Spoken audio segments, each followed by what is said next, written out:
Everyone says Canada is expensive, so we price the exact same day in 9 cities. 1 hotel room, 3 meals, getting around, for 2 people. The cheapest was Calgary. The most expensive was Victoria. Same country, same week.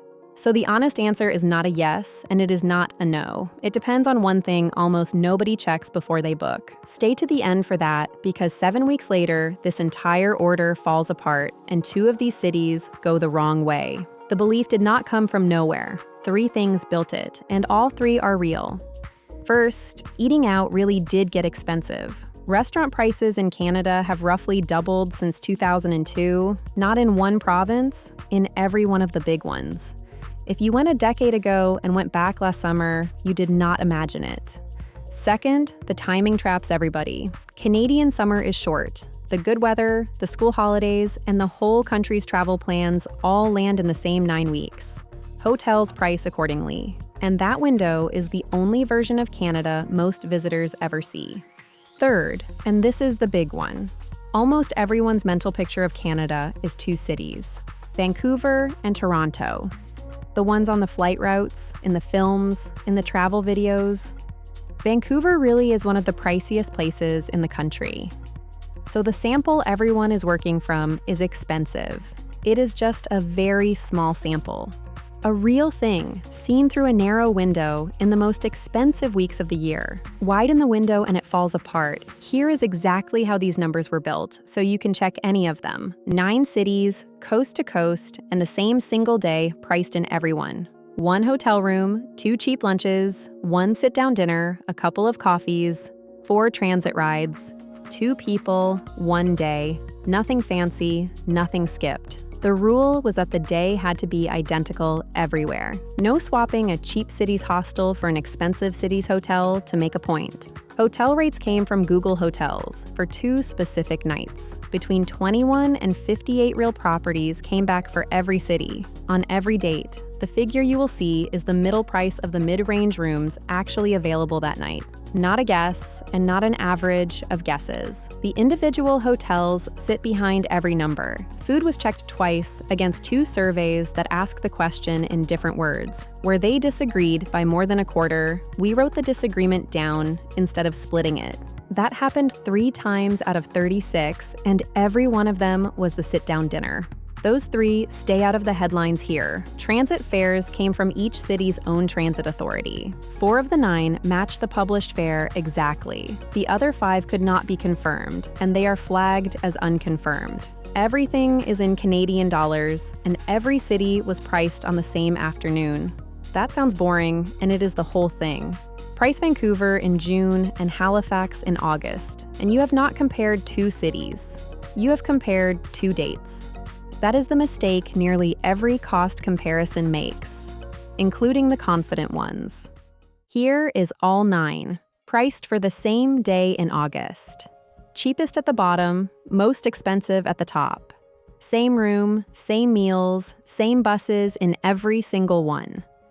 Bottom to top, that is $195 a day, for a day that looks identical, written down. And the city everyone warns you about sits 4th from the bottom. Toronto has the 2nd cheapest hotel room in the country that week. Its food is the most expensive anywhere we priced. The 2 cancel out. So why not just stay somewhere cheaper? We priced that too. A budget room in Victoria costs more than a mid-range room in 5 of the other cities. You cannot budget your way out of an expensive city. You can only leave it.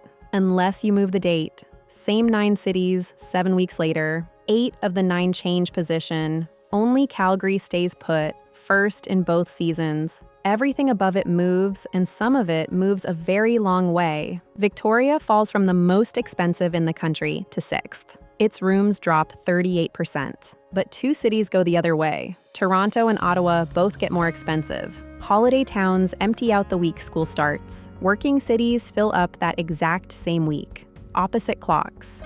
Which means there is no such thing as an expensive Canadian city, only an expensive week to be in one. Now the honest part, because a few things here cut against the clean story. The first one genuinely surprised us. Food barely moves. A cheap lunch, a coffee, a pint. Across all 9 cities, those barely change. A whole day of eating runs from about $150 to about $200. Transit is tighter still. $2 or $3 a ride, more or less everywhere. So when the daily total swings $195, almost none of that is food or transport. It is the room. Hotels alone span more than 2-to-1 across these cities. Everything else is close to flat, which means the usual advice has it backwards. Eating cheaply in Canada saves you a few dollars a day. Picking the right city in the right week saves you almost $200. And here's the trap that probably created this whole myth. Calgary has the fastest rising prices of these 9 cities, across everything, not just food. Calgary is also the cheapest day out in the country, in both seasons. It works the other way too. Victoria has the slowest rising prices of all 9 and the most expensive day in August. That is the confusion in one line.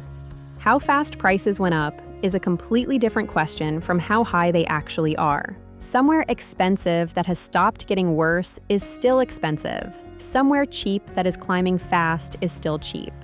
A lot of Canada is expensive. Coverage is quietly reading one of those numbers and reporting the other. 2 more caveats, because they are ours, and we would rather say them out loud than have you find them. The August prices are probably a little high. Both dates were checked on the same afternoon, but August was 3 weeks away and October was 10. Booking closer to the date usually costs more. So treat the summer to autumn gap as the outer edge of the difference, not the exact figure. And in 2 cases, the hotel star ratings did not behave. The cheaper tier came back pricing higher than the expensive one. Those figures were pulled from every graphic in this video. The mid-range line, which everything here is built on, was not affected. One last thing we left out on purpose: attractions, a hill, a fort, a basilica, a tower, a zoo. Cheapest to most expensive is an 11-to-1 range.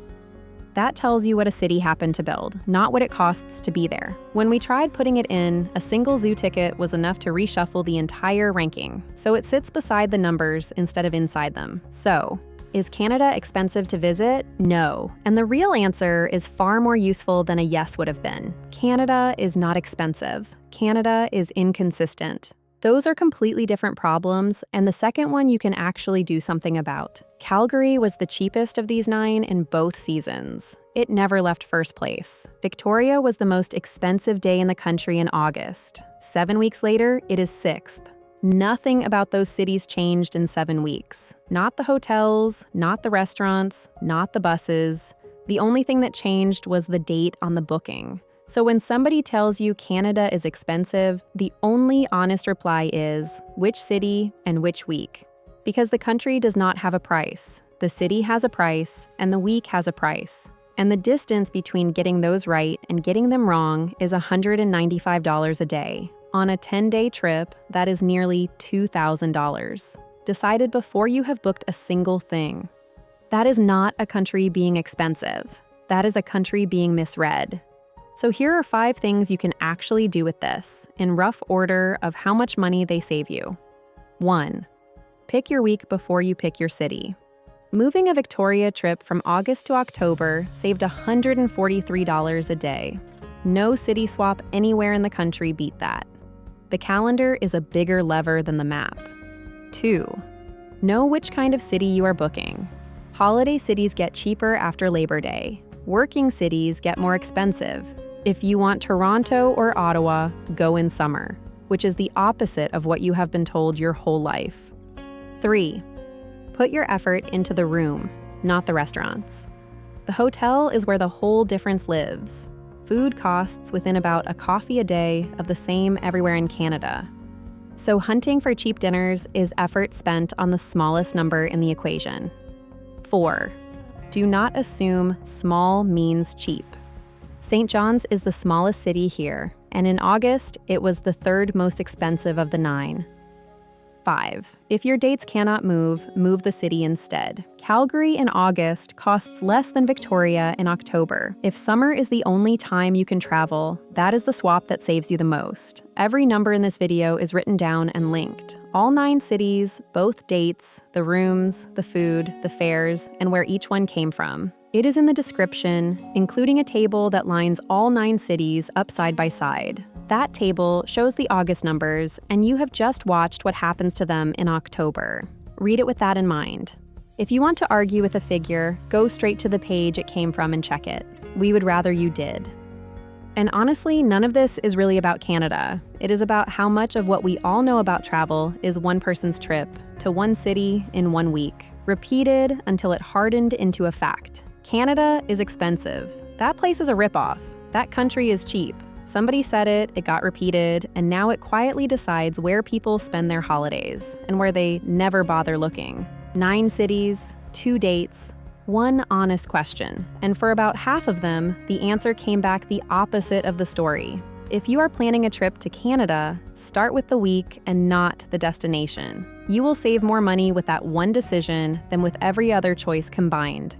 If you want the full guide to any of the cities in this lineup, the links to all 9 are in the description.